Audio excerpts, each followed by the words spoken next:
I can freely admit that there's nothing particularly shocking or even unique about saying Steven Spielberg is my favorite director of all time, or that I will, without hesitation, watch anything and everything he directs until the day that he chooses to hang up his filmmaking cap. But there is good reason for that. For over 40 years, he has consistently captivated my heart and mind, and done so in a variety of genres, tones, and styles, willfully allowing his films to evolve as he himself, as a filmmaker, father, and man, evolves and grows. So even while I wouldn't rank Bridge of Spies or Lincoln in my top 5 Spielberg films, what I genuinely loved about both of those films was they sincerely felt like they were these genuine artistic expressions from a man who is now quite literally a grandfather. Over a decade into the new millennia, that director had lived through a lot more life than the one who had made Jaws, E.T., and even Schindler's List, and as such they felt appropriately different. Both of those films were so very composed and quiet, and especially for a Spielberg film, so unsentimental. Their conflicts were neither overly tense nor their climaxes exceedingly cathartic. They contained instead these unassuming conclusions that were designed to remind us, the viewer, that real life is rarely made up of extreme cinematic moments. A truth that I believe their director, a man who had lived through a lot more life himself, had also come to believe and understand.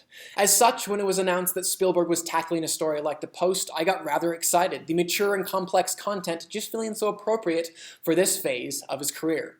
What was genuinely surprising then, and just so delightful, was actually watching Spielberg continue to challenge himself by engaging as a visual storyteller with this material in new and fittingly energetic ways. And what I ultimately saw while watching The Post was just a filmmaker having, for lack of a better word, fun. Most of the time to brilliant cinematic ends. I could see a man conceiving of nearly every moment in the moment. This film was so clearly made in real time, definitely not a product of some unwavering, immovable, preconceived plan.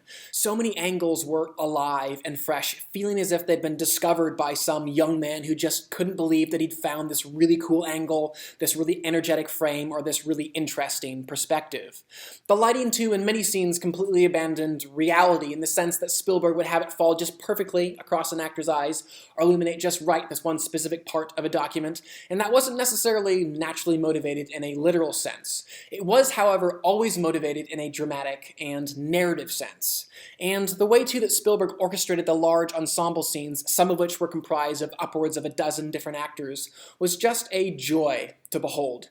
It was preeminently clear that he was in the moment with those actors, on their set, likely running up to them between takes to suggest some freshly conceived piece of elaborate blocking that would augment the drama or simply heighten the visual interest. And he did this shot after shot, scene after scene.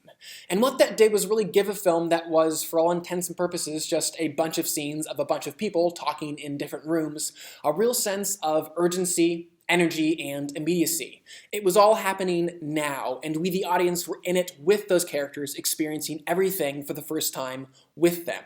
And to go back to my earlier point, this youthful fun and energy didn't feel like some sort of de-evolution for my favorite filmmaker or some unfortunate shedding of his grandfatherly maturation, but rather the next natural step in his artistic evolution. Few other directors in history would or could dare to approach scenes like he did in The Post, much less an entire film.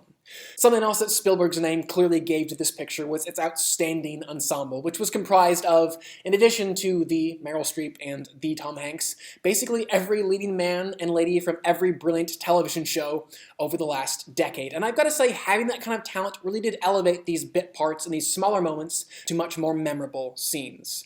I did also want to highlight Meryl Streep's performance for a moment, if only because it was just delightful to watch what Mr. Spielberg would pull out of her in this, his 4th female-led film. And I've got to say, the results were rather delightful, if only because they were so honest to who Mr. Spielberg has always been and the kind of hero he has always enjoyed putting in his films. I saw him pulling out of that actress the same sort of vulnerability that has made a number of his everyday, ordinary male heroes so identifiable. So while yes, the character did ultimately mature into this powerhouse of a woman, making very brave decisions in spite of what many of her demeaning male peers were pressuring her to do, she didn't start there. And getting to watch that kind of growth and see someone as brilliant as Streep move from a place of insecurity to a place of confidence was just a real treat, one that felt perfect for a Spielberg hero. Unfortunately, one thing that really hasn't changed that much about Mr. Spielberg over the years is he really is at the mercy of finding a good screenplay. And of course, he has been able to make the mediocre to bad scripts that he's found decently visually interesting. Nonetheless, that missing component has kept a few of his films back from greatness. And one of the main challenges that I saw in the post that the screenwriters just weren't quite able to fully overcome was finding in this very sprawling, nuanced historical event a cohesive point of view from which we can view everything.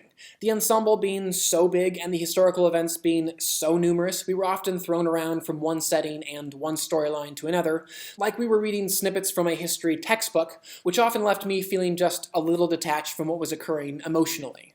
Additionally, though I thought the film's messages were indeed important ones, they, at certain key moments, just couldn't help but feel a little bit on the nose, if not wholly preachy. Which was unfortunate because I do believe that this film possessed a number of themes and ideas which are so important for us, the modern viewer, to hear. At the end of the day, Spielberg could make just about anything visually interesting, and Hanks and Streep pretty much any character emotionally engaging. Unfortunately, the way that the post was handled in the writing did make this very sprawling and nuanced historical event kind of lack that strong point of view, keeping it from being the masterpiece that it could have been. For all these reasons, I will give the film a 4 out of 5 and a heart. I would still love to know what you guys thought of the film though, so definitely comment below and let me know. And don't worry, I'm not going to ask you to rank for me all of Spielberg's films, because that list would be way too long. I am, however, very curious who is your favorite all-time director. Finally, please do subscribe. I'm going to continue to review films and television on this channel, and I would love for you to stay up to date on all of those things. But for now, I'm Chris Hartwell. This is The Heartbeat. Thank you for joining me.